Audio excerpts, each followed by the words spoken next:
The basement that never slept. Ronald had been a night shift janitor for nearly 15 years in a downtown office tower. The building itself wasn't old, barely 30 years, but the basement always felt centuries older. The walls were damp, the pipes groaned, and a permanent stench of mold hung in the air. Ronald's main job was simple: mop the lobby, empty trash bins, clean bathrooms. But every night he was also required to check the basement, where the boilers and electrical panels were housed. The first time he went down there, he remembered something odd. The lights flickered like weak candles, though the bulbs had been replaced just the day before. Worse, he always heard whispers, not loud enough to make out words, but constant, like 100 voices muttering behind the walls. At first, Ronald shrugged it off. Old pipes, water trickling, rats maybe. But then he noticed the shadows. They didn't match his body. When he stood in the center of the room, the overhead bulb cast his outline correctly. But there were others, tall, thin figures stretching across the wall, even when no one else was there. One night, around 2 a.m., he felt brave enough to whisper back. He simply said, "Who's there?" The silence stopped. The silence was deafening, pressing against his ears. He almost turned to leave when a single voice, clear and sharp, hissed, "Get out." The shadows shifted. They began to peel from the walls like ink dripping upward. Ronald stumbled back, dropping his flashlight, and the beam rolled across the damp floor. For a moment, he swore he saw a pair of feet standing just outside the circle of light, bare, gray, twisted. He bolted upstairs, his mop bucket sloshing behind him, and refused to return to the basement that night. But the next evening, his supervisor reminded him, "Don't forget the basement." Ronald lied, claiming he had checked, yet he knew someone or something was waiting down there. Weeks passed, and the nightmares began. In his dreams, he was always in the basement, mopping endlessly. The shadows circled him, whispering. He'd wake up drenched in sweat, convinced that moldy stench was clinging to his skin. One night, he found footprints, wet, muddy footprints, leading from the basement stairs into the lobby. Bare feet, long, wide steps. They stopped just short of his janitor's cart, and then vanished. Ronald handed in his resignation the next morning. The building still stands, bustling with office workers by day, but the night shift janitors always quit within months, and no one talks about the basement. The school's last student. Carmen worked as a janitor in a public middle school.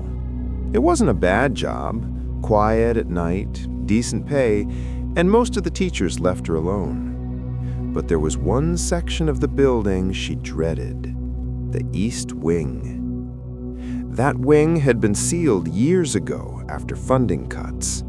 Classrooms stood empty, desks covered in sheets, dust choking the air. The doors were locked with chains, but Carmen had the master keys.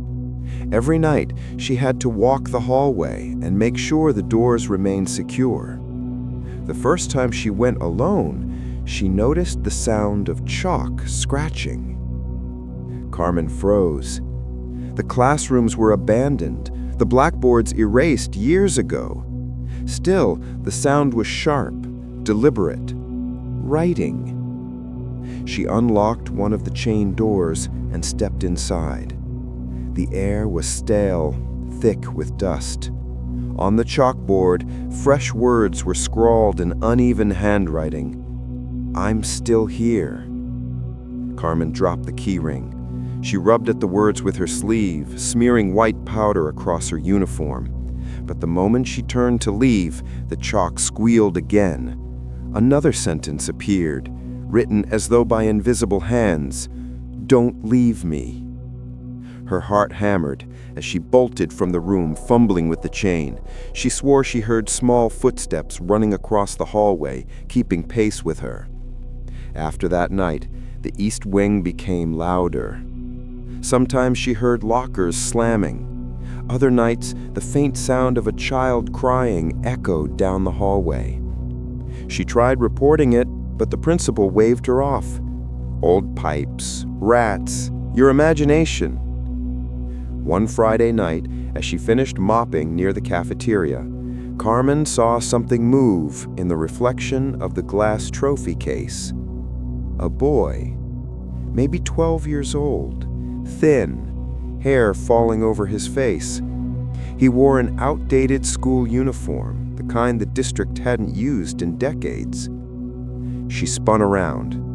No one was there. From then on, the boy appeared more often, always in reflections, never in person. Windows, polished floors, the glossy surface of the water fountain, always watching her. One stormy night, the power went out. With only her flashlight, Carmen crept through the halls trying to finish her shift. When she passed the east wing, she heard a voice, soft, trembling, a child's whisper. "Stay with me, please." The chains rattled on their own. Her flashlight flickered, and for just a second, she saw him standing inside the chained doors, his face pale and sunken, eyes hollow. He raised one hand, pressing it against the glass. Carmen screamed and ran. She quit the next day. The school has gone through 3 janitors since. Rumors spread among the staff that a student died in that wing years ago, a boy who stayed late after class and never made it home. His body was never found. Some say he's still waiting for someone to let him out.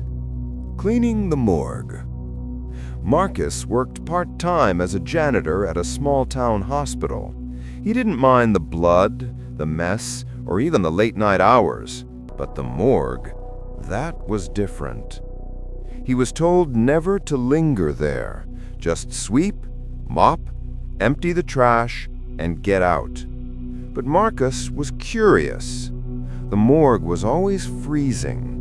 Bodies under white sheets lined the steel drawers, the air thick with disinfectant. But Marcus noticed something strange.